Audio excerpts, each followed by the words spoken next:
ও মা, মাটনটা এত টেস্টি তুমি কিভাবে বানাও বলো তো? চল তাহলে আমার হাতাহাতি হেল্প করতে করতে রেসিপিটা শিখে নিবি। আচ্ছা, কি করতে হবে বলো। প্রথমে ওই পেঁয়াজ, আদা রসুন বাটা, লঙ্কার গুঁড়ো, হলুদ গুঁড়ো, জিরের গুঁড়ো, লবণ আর তেল দিয়ে মাটনটাকে ভালো করে ম্যারিনেট করে নেব, এই তো? হ্যাঁ, ভালো করে মাখানোর মধ্যেই থাকে টেস্টের জাদু, বুঝলি? এবার এটাকে ঢাকা দিয়ে কতক্ষণের জন্য রাখবো? 2 ঘন্টা? হ্যাঁ। ওকে। আচ্ছা, এই তেলের মধ্যে চিনিটা কেন দিলে? চিনি দিলেই মাংসর রংটা লাল হয়। ও আচ্ছা।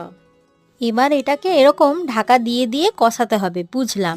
আর এটাও বুঝলাম যে যখন কষানো হয়ে যাবে তখন ভেজে রাখা আলুগুলো দিয়ে গরম জল ঢেলে এটাকে ধিমে আঁচে সেদ্ধ করতে হবে 1 ঘন্টা। এত সহজ, অথচ কত টেস্টি হয়। এবারে শিখে গেলি তো? পরের বারে মটনটা তুই রান্না করবি। শুধু আমি নই গো মা, আমার সব ফ্রেন্ডরাও কিন্তু এই রেসিপিটা শিখে গেছে। কি তাই তো? তোমরা অবশ্যই কমেন্টে জানিও ভিডিওটা কেমন লাগলো।